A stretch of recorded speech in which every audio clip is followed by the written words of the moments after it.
Kembali tim Jimat punya cerita dengan judul Arwah Maria Gentayangan.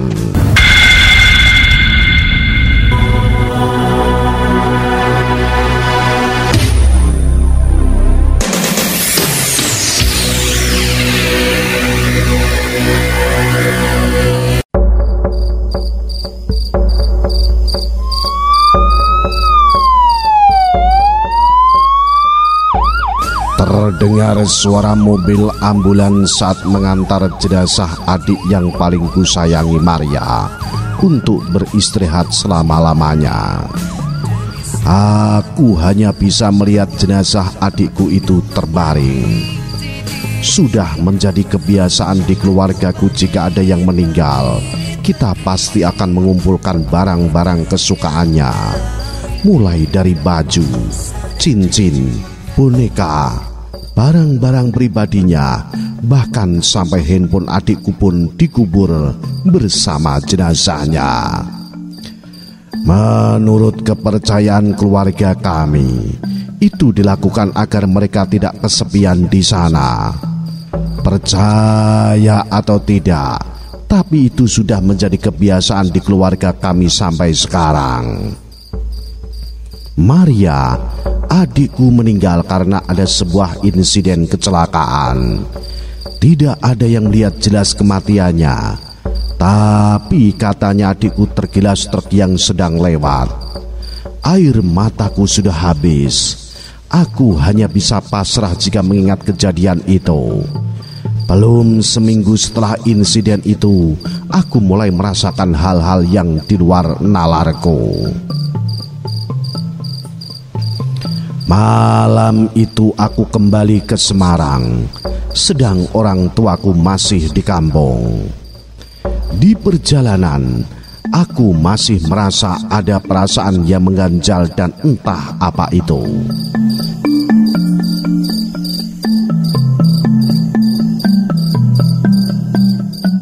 Sampailah aku di rumahku.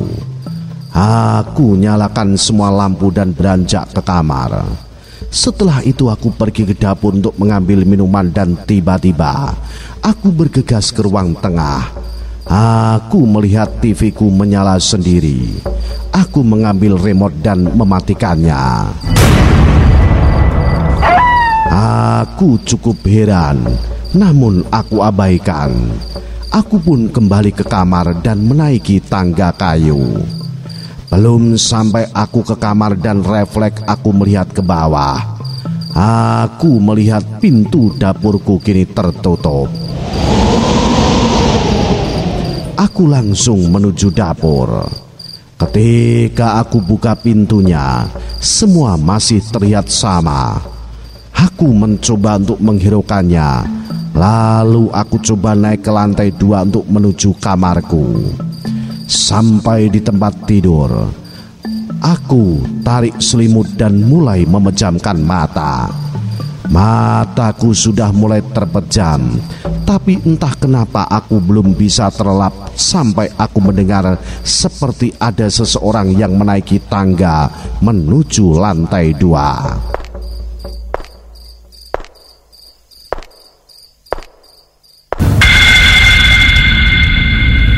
Langkah kaki itu semakin jelas, seperti menaiki tangga, dan suara langkah kaki itu berhenti tepat di depan kamarku. Dan tiba-tiba pintu kamarku terbuka sendiri.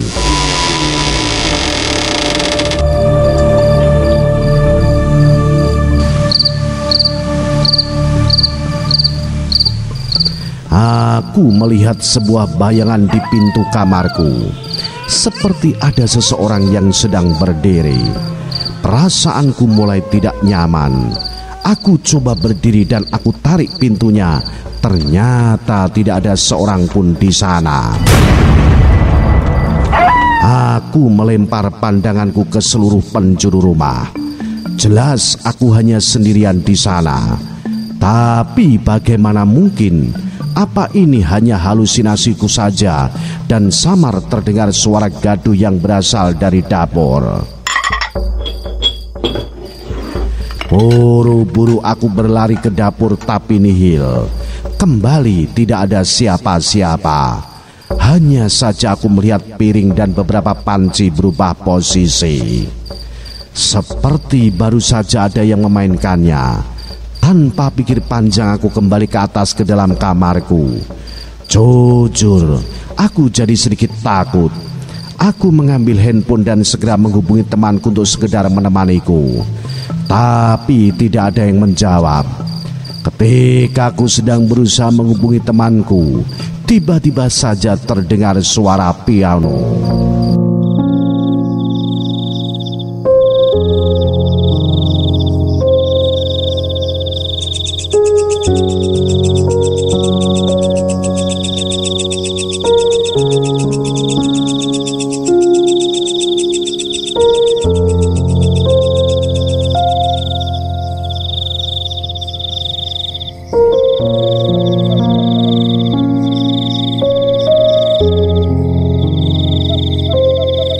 Suara piano yang berasal dari lantai bawah ruang tengahku.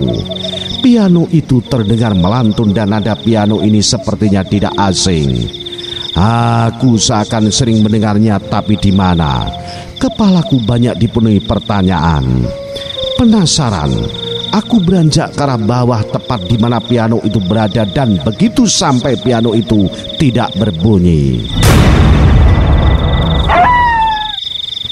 Aku kembali menatap nanar ke sekitarku. Semua terasa sepi. Aku lemas, ketakutan, sampai terdengar bunyi handphone. Saat aku lihat nama yang ada di layar handphoneku tertulis di sana Maria. Aku mendapatkan telepon dari Maria, adikku yang sudah meninggal. Dengan perasaan yang tidak menentu aku pun mengangkatnya. Ternyata hanya terdengar suara tangisan.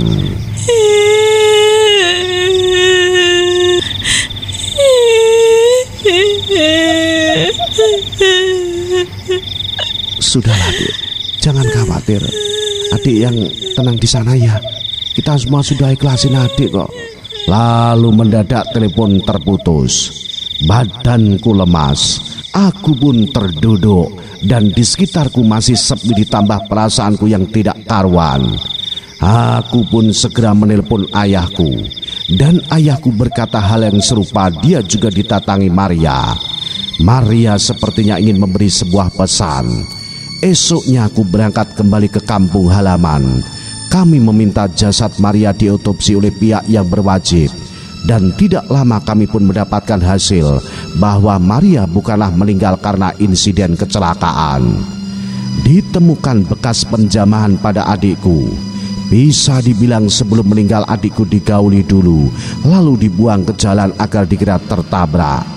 Aku sangat terpukul mendengar hal ini. Aku semakin emosi dan marah. Sampai saat ini aku masih mencari pelakunya. Siapa yang tega berbuat hal itu kepada adikku tercinta?